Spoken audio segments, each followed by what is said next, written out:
You're listening to Soundside. I'm Libby Denkman. At the start of every week, I sit down with another journalist and we talk about the most fascinating stories in the news right now and what they say about the Pacific Northwest. We call it Front Page. It's usually on a Monday, but hey, holiday weekends, they happen. And KUOW's Casey Martin is here for a special Tuesday edition of Front Page. Casey, hello. I hope you got some sunshine this weekend. It was ridiculously nice out. Glorious weekend. Libby, thank you so much for having me. Happy to be here. Yeah, good to have you here. Felt like everybody was just had a spring in their step because of that weather. Let's get to our top story. And this first piece of sound you're going to hear, the gentleman who is speaking does have a heavy accent, but I'll help you understand it if you have any trouble after the clip is done. They just took me out there with no clothes on and then just covered with my grandson's blanket. So yesterday was, I don't feel like it's freedom. Yesterday, I don't feel like it's freedom. That is the voice of Chong Lee Tao. He described how ICE agents took him outside of his home in St. Paul with no clothes on. They broke down his door, pointed guns at his family, and arrested him, only to return him shortly later with no explanation, no apology, according to Chong Lee Tao. He goes by Scott, by the way. He's 56 years old. He's a naturalized citizen, originally from Laos. He's Hmong, and he, again, lives in St. Paul, Minnesota. The Department of Homeland Security said that officers were investigating two convicted sex offenders at the address, and Scott matched their description of these suspects. But the family, Chong Lee Tao's family, has flatly denied that the suspects were residing there. Casey, I mean, this story, it does kind of feel like this week, because we may be taking Greenland by force from NATO allies, that it's starting to kind of get pushed aside, from the top story for many people. But I'm still watching it closely because it is not that far-fetched to expect that eventually we could see this kind of ICE crackdown in the Seattle area. We are a sanctuary city. This is a state that prohibits law enforcement from working with ICE and immigration enforcement in most cases. So much news out of Minneapolis and so many reactions from local officials as well. What have you been watching so far? Yeah, I mean, really, these images and the videos that we're watching, a lot of cell phone video, a lot of people who are there, who are witnesses, watching everything that's happening between residents in the Twin Cities and immigration police, federal immigration police, are really, frankly, just harrowing images. I mean, the gentleman that you just played tape from, the videos, I had to do a double take when it came across my social media feed because he's being led out with, heavily armed immigration police on either side of him. And, he mentioned his nephew's blanket, right, over his shoulders. But other than that, he's pretty naked. He's wearing like shorts or boxers. It's snowing outside. It's 12 degrees outside. There's visible snow. And it was just really alarming to see these kind of images, especially in kind of these quiet suburbs you're seeing. Like, these are not, dangerous looking neighborhoods at all. And to hear the outpouring, to hear the screams from his neighbors, yelling, trying to defend him, trying to stand up. We obviously saw, video from, Renee Good when she was killed by federal immigration police. And I think that these images are really alarming people and kind of, this is happening here. This is happening in our neighborhoods. And I think people are talking more about maybe being better prepared about, what do I do if I get stopped by an ICE agent? Do I have to give over my ID? Do I have to, even ID myself? I think that that's really opening up a lot of conversations that maybe people weren't having before, that when they see these videos, they want to be prepared. Yeah. And in the video where Scott or Chong Lee Tao is being taken by ICE agents, you can hear the whistles in the background. Yep. And these whistles have become a tool that solidarity groups, activist groups distribute to community members in order to have people alert the community when there is federal immigration enforcement in the area. And we know that over the weekend, for example, the Seattle Times covered a meeting by a group where, they are making these 3D printed whistle kits that are distributed. This is at the Rainier Beach Library. It's a group called Washington Whistles. They said they had 36 people show up, which is a lot more than in the past. And something that people are kind of, bracing for here. I was struck by Seattle Police's directive that was released last week. This was first reported by Erica Barnett at Publicola, that really clarified the department policy around ICE activity and how Seattle Police should interact with federal immigration agents. For example, agents will not assist or participate in any immigration enforcement actions. That's in line with state law, with the Keep Washington Working Act, but also that employees of the Seattle Police Department will not interfere in federal immigration enforcement actions. More and more we're hearing that people are calling 911 in response to these federal agents showing up in their communities. We had reports in Shoreline just recently in the last few days of people being picked up in the parking lot with the Costco and the Home Depot. But the question is, when you call local police and they're responding to federal agents who are enforcing federal immigration law, there's not much that can be done, right? Yeah, I mean, it's really putting people into I think, a very difficult place. People who are hesitant or wary to call law enforcement. We know that law enforcement, disproportionately does arrest people, Black people and people of color, and so this idea that, we're asking these same communities that, hey, if you're feeling in danger from ICE officers, you should call your local police officer. A lot of people don't feel comfortable doing that. And I think for Minneapolis, the neighborhood where Renee Good was killed was not too far away from where George Floyd was killed by Minneapolis police. So this area, in this neighborhood, has been through traumatizing experiences with law enforcement before, and I think that's why we're seeing this outpouring of it's going to take community. So building these whistles, and it's interesting that they were making them here in Seattle, because all these videos we're seeing out of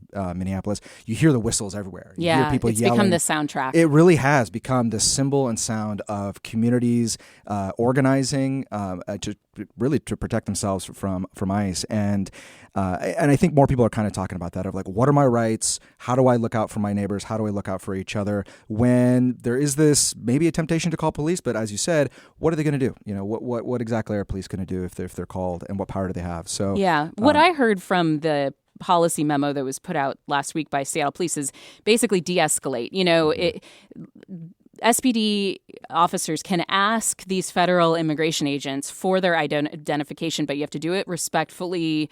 If there are collateral public safety impacts like really big demonstrations or traffic disruptions, then you can call for additional resources. But really, there's not much of a role there. You don't get in the way of federal agents enforcing federal law.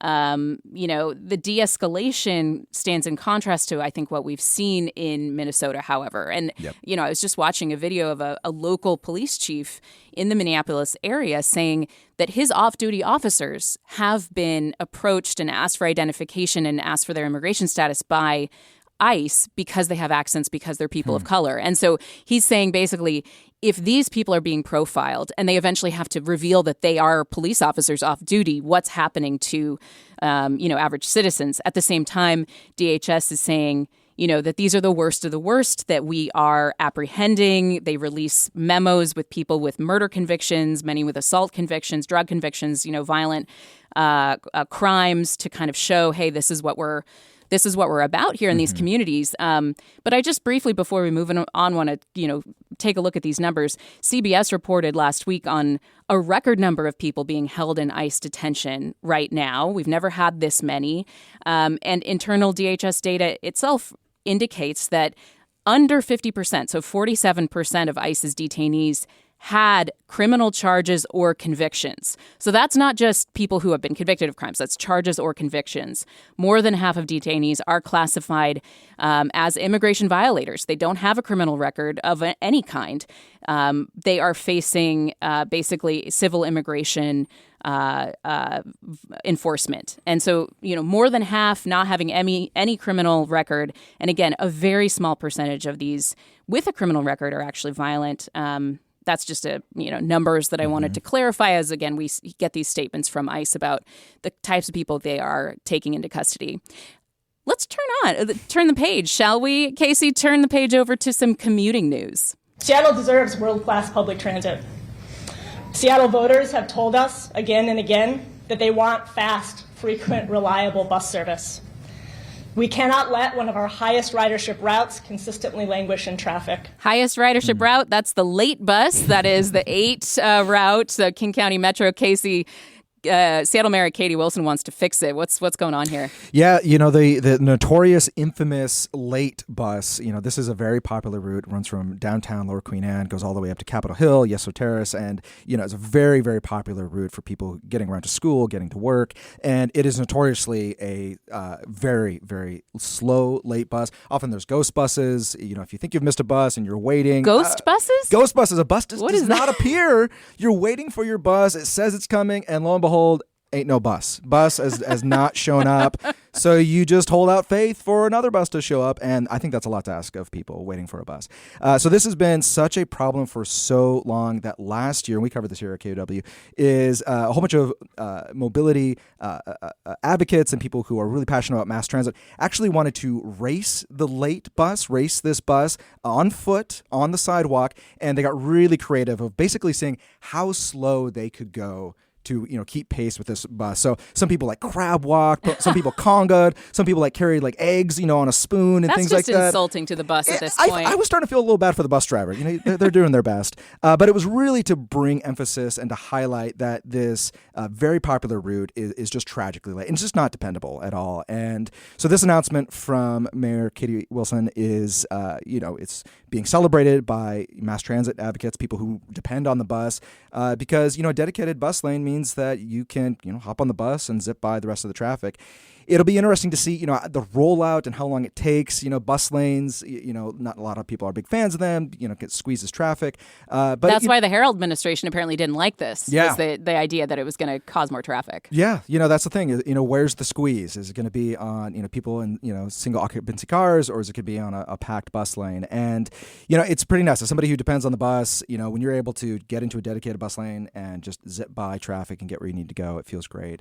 It'll be. I think this is one of the. I thought it was very interesting that early on into her administration that this was a big priority. Yeah, one of the first things she announced, along with an announcement about her plan to stand up more shelter and getting a team together to implement that and identify places to do that, et cetera. This is one of the first executive orders that she announced.